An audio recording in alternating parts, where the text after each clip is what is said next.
Telangana AICC నూతన ఇన్ఛార్జిగా మీనాక్షి నటరాజన్ బాధ్యతలు తీసుకున్న తర్వాతే పీసీసీ కమిటీల ప్రకటన ఉండనుందా? కొత్త కార్యవర్గ కూర్పుపై ఏఐసీసీ బాధ్యురాలి ప్రభావం ఏ మేరకు చూపనుంది? ఇప్పటికే లిస్టు ఓ కొలిక్కి వచ్చి ఉంటే అందులో ఏమైనా మార్పులు చేర్పులు చేస్తారా? ఒకవేళ పార్టీలో కష్టపడ్డ వారికి గుర్తింపు దక్కుతుందా? ప్రెజెంట్ కాంగ్రెస్ క్యాడర్లో జరుగుతున్న చర్చ ఏంటి? ఈ స్టోరీలో చూద్దాం.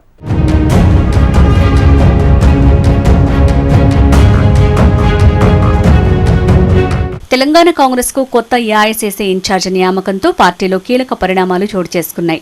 ముఖ్యంగా త్వరలో ప్రకటించనున్న పీసీసీ కమిటీల కూర్పుపై ఈ ప్రభావం ఎక్కువగా కనిపిస్తోంది. ఇన్ఛార్జిగా మీనాక్షి నటరాజన్ బాధ్యతలు తీసుకున్న తర్వాతే టీపీసీసీ నూతన కార్యవర్గం ప్రకటన వెలువడనుందట.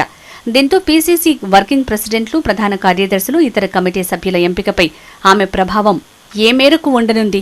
అందులో ఎవరెవరికి చోటు దక్కనుంది? ఎలాంటి అర్హతలను పరిగణనలోకి తీసుకోనున్నారనే చర్చ జోరుగా సాగుతోందట.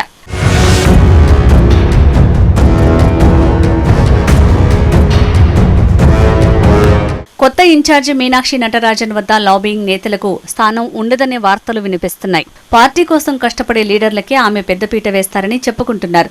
మొన్నటి అసెంబ్లీ ఎన్నికల్లో మీనాక్షి నటరాజన్ తెలంగాణకు పరిశీలకురాలిగా పనిచేశారు. ఆ సమయంలోనే రాష్ట్ర పార్టీ నేతల తీరు, క్యాడర్ సమస్యలపై ఆమెకు స్పష్టమైన అవగాహన ఏర్పడిందట. ఇకపై ఆమె టీంలో ఫోటోలకు ఫోజులిచ్చే నేతలకు స్థానం ఉండదని, అలాంటి నేతలెవరైనా ఉంటే ప్రయత్నాలు మానుకుంటేనే మంచిదనే ఇండికేషన్స్ ఇస్తున్నారట. దీంతో ఏళ్లుగా పార్టీ కోసం కష్టపడి ఎలాంటి పదవులు దక్కకుండా ఉండిపోయిన నేతల్లో ఆశలు చిగురిస్తున్నాయట. ప్రయత్నాలు వారు చేస్తున్నారట.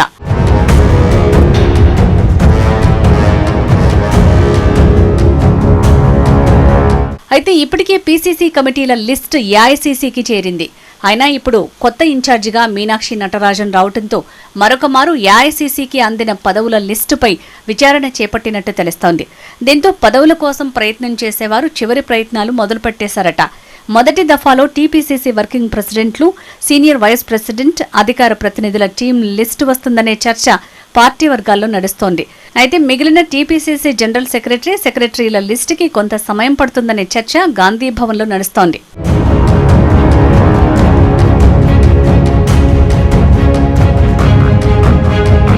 అధికారంలోకి వచ్చిన తర్వాత పార్టీ కోసం కష్టపడ్డ రాష్ట్ర, జిల్లా స్థాయి నేతలు, డీసీసీ అధ్యక్షులకు, సెల్స్ ఇన్ఛార్జీలకు నామినేటెడ్ పదవులను కేటాయించింది పార్టీ. ఇందులో కార్పొరేషన్ చైర్మన్ పదవులు, మార్కెట్ కమిటీ చైర్మన్లు సహా జిల్లాలో ఉన్న పలు నామినేటెడ్ పోస్టులను భర్తీ చేసింది టీపీసీసీ. ఇప్పుడు రానున్న కార్యవర్గంలో సైతం చోటు కావాలని నామినేటెడ్ పదవులు వచ్చిన వారు ప్రయత్నాలు చేస్తున్నారు. కానీ పార్టీ మాత్రం నామినేటెడ్ పదవుల్లో ఉన్న వారికి కార్యవర్గంలో చోటు ఉండదని, పార్టీ కోసం గత 10 ఏళ్లుగా పనిచేస్తున్న వారికి, ఇప్పటివరకు అవకాశాలు రాని వారికి పీసీసీ కమిటీ టీంలో స్థానం ఉంటుందని చెప్పుకొస్తున్నారట. అయితే నామినేటెడ్ పదవిలో ఉన్నవారికి కార్యవర్గంలో చోటు కావాలంటే మాత్రం పదవికి రాజీనామా చేస్తేనే అవకాశం కల్పిస్తామని అంటున్నారు టీపీసీసీ చీఫ్.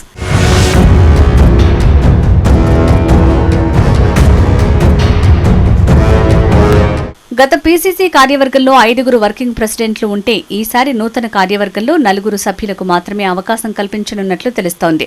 అయితే వర్కింగ్ ప్రెసిడెంట్ల కోసం పోటీ పడుతున్న వారిలో రెడ్డి సామాజిక వర్గానికి చెందిన భువనగిరి ఎంపీ చామల కిరణ్ కుమార్ రెడ్డి, ఖైరతాబాద్ డీసీసీ అధ్యక్షుడు రోహిన్ రెడ్డి, పాలకుర్తి నియోజకవర్గ ఇన్ఛార్జ్ ఝాన్సీ రెడ్డి ప్రయత్నం చేస్తుంటే, ఎస్సీ సామాజిక వర్గం నుంచి AICC secretary Sampath Kumar, ST సామాజిక వర్గం నుంచి Mahabubabad MP Balaram Naik, minority quota నుంచి Nampally MLA contestanted candidate Firoz Khan, మహిళా బీసీ కోటా నుంచి సరితా తిరుపతయ్య, సునీత ముదిరాజ్ ప్రయత్నం చేస్తున్నారు.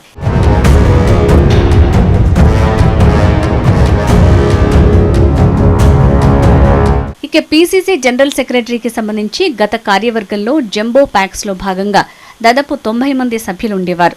కానీ ఈసారి అలా కాకుండా లిమిటెడ్ గా జిల్లాకి 2 చొప్పున పార్టీ కోసం పనిచేసే వారికి అవకాశం కల్పించే అవకాశం ఉన్నట్టు సమాచారం. ప్రస్తుత వర్కింగ్ ప్రెసిడెంట్ గా ఉన్న తూర్పు జగ్గారెడ్డికి ప్రచారం కమిటీ చైర్మన్ బాధ్యతలు అప్పగిస్తారనే వార్తలు వినిపిస్తున్నాయి. దీంతో పాటుగా పార్టీలో కీలకమైన కోర్ కమిటీని ఏర్పాటు చేయనున్నట్లు సమాచారం. ఈ కమిటీలో 12 నుంచి 15 మంది సభ్యులు ఉండే అవకాశం ఉన్నట్లు సమాచారం.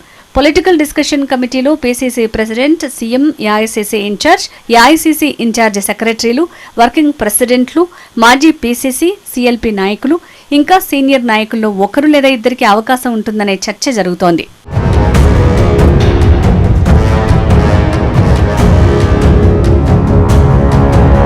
పీసీసీ కమిటీలో చోటు కావాలి అనుకున్న ఒకరిద్దరు సభ్యులు వారి నామినేటెడ్ పదవులకు రాజీనామా చేయడానికి సిద్ధమైనట్లు తెలుస్తోంది.